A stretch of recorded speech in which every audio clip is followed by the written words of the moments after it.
Rowan Atkinson is the only man alive who can destroy an entire room without saying a single word. And wide on the way out as well, looking smooth. It doesn't matter if he's in character or not. These are his funniest moments. Called Mr. Bean's Holiday. Oh, yes.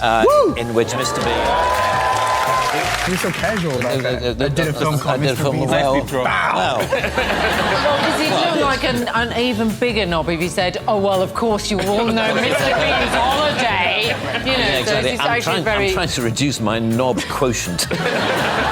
It's not often the devil himself takes the stage. Hey, can you hear me at the rack? Well, if you'd stop screaming, that would help. Okay, now, murderers. Murderers. Over here, please. Thank you very much. Thieves, if you could join us, and lawyers, you're in.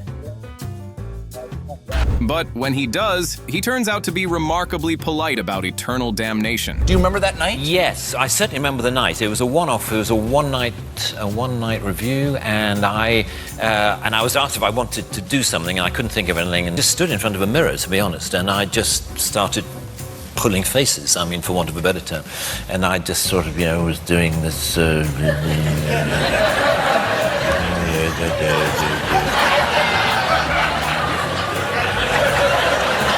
then there was this idea of having a card that had been got ending that I could. Hey, I'm just going to shove on the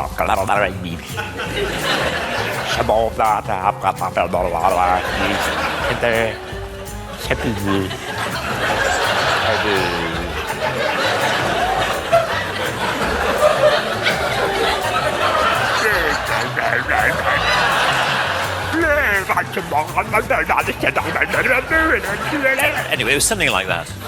Every actor on Earth plugs his own movies, but nobody keeps his ego on a shorter leash than Rowan Atkinson. Forget the whole thing. I'm going back home with Migsy. Yes, yes, yes. Oh, show me the glen where the kipper roams free and together. Oh, I'm so sorry. I'm so sorry. Got too funny. Sorry. It's so funny to me that he addressed it all to Miggins. Yeah. Consulting with the wife. You see, after back in the office on Friday. Yeah, I know what you mean. I'm going to look at you. You're looking at me. I understand everything. I know what it's like. I mean, you've got a difficult job. 45 miles commuting every day. Rowan has walked into nearly every kind of interview there is. I did a credit card commercial in New York a few years ago, and it was a story in which I had to play a bungling British secret agent. And there's this beautiful woman gets out of a limo in the middle of New York, and he sees her. And this shot, the scene was when I had to look at her as if I'd just fallen in love with her. And the director said, just imagine that you've just seen your wife for the first time. And my wife happened to be on set at the time. And she said, no, that won't work. Tell him to look at her as if she's his new Aston Martin. Oh, well, and then it'll work. Oh, that'll work. And she was right. It inspired me no end. I looked at her like no woman has ever been looked at. Really? Can you give us that look? I'm curious. Yeah.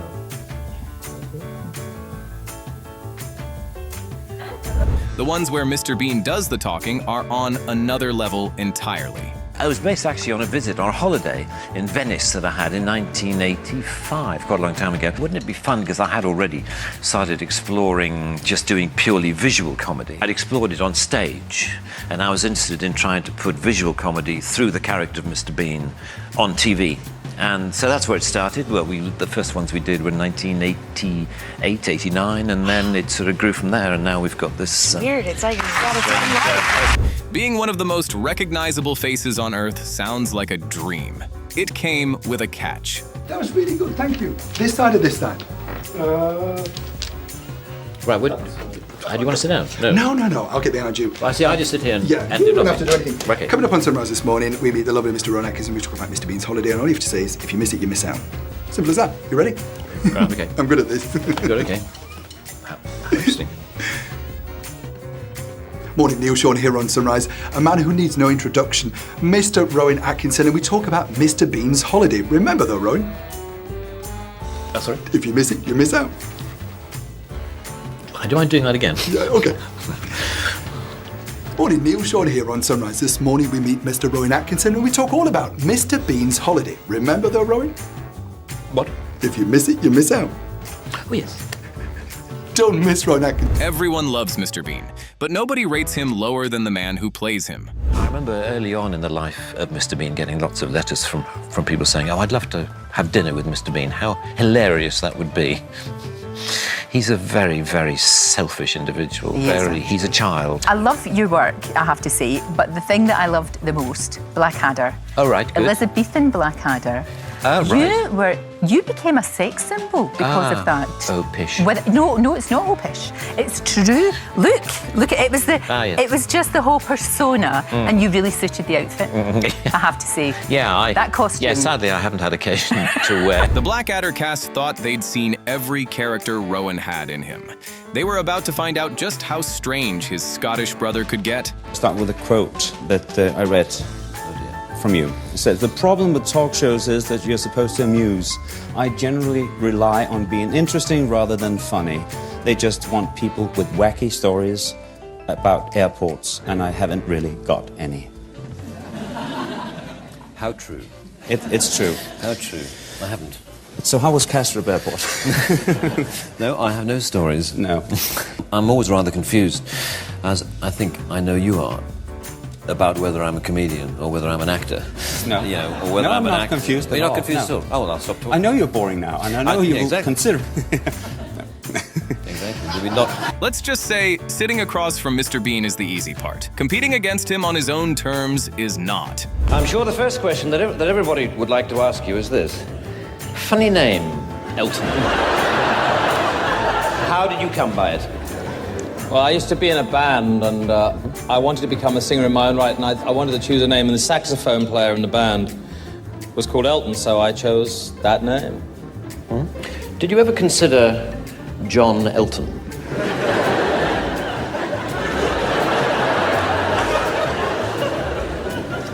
No.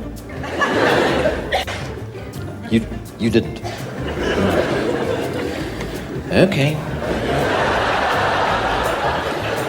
Right, well, let's start with those early albums, then. One of which I believe was called simply Elton John. Yes, that's correct. And you didn't feel awkward with the name at all? I thought it sounded great, and, you know, I thought people would be more interested in the music rather than the name. His impressions are precise enough to fool their own targets. There's somebody there called Bob. Anybody else would read it and go, right, they're called Bob. You decided that Bob could be a funny word. Right. Now, how do you do that? Well, it just seemed, yeah, it was always at the end of the sentence. It was, you know, so how can I help you, Bob? I was looking at this of motoring words the other day, wondering if you could just by saying them, make them funny. Just say the word. Airbag. De Dion Bouton. That's a French word. Petrol pump. So, for example, if you were presented with McLaren F1,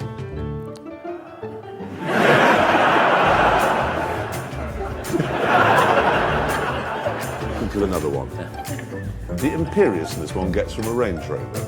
Ah, right, okay.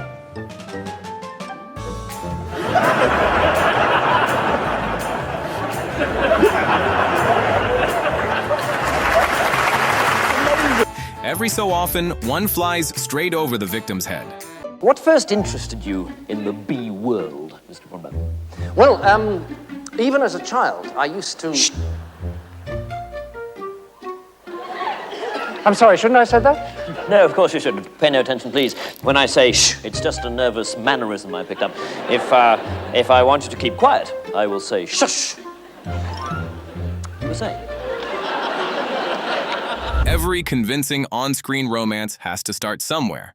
Rowan's began with a piece of advice from his own wife. I'm number 3, and I've come from the dressing room. Ah, bless his little cotton socks. No, but what's your name? Tell us your name. Oh, Bean. And your first name? Mister. And what do you do for a living? Well, I don't go around asking people personal questions. Well, I think that I might go for number 3.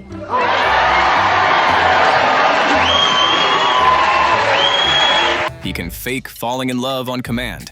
But ask him for a wacky talk show story, and he comes up completely empty.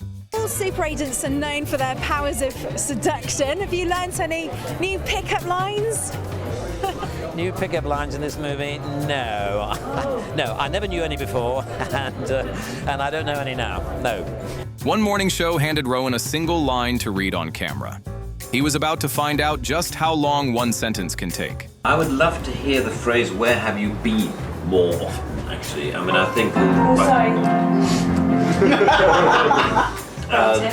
like because I feel as though that to me possibly should be at least the perceived title of the song. I mean, we don't have to change the lyric much at all. At the end there, "My funny man, where have you been all my life? Where have you been?" should be the last line that she sings, you know what I mean? And also somehow actually the way the music is phrased and also the way she's singing it, she doesn't put much emphasis on been. It's almost a bit of a down moment. "Where have you been?" she's singing, whereas you feel, "Where have you been?" And so he can pick up on. Every iconic character has to start somewhere. For Mr. Bean, it took one blank page, one desperate night, and a bathroom mirror. Unfortunately, John is unable to be with us tonight, and so I'd like to ask his co-star David Forbert to accept the award on his behalf. David.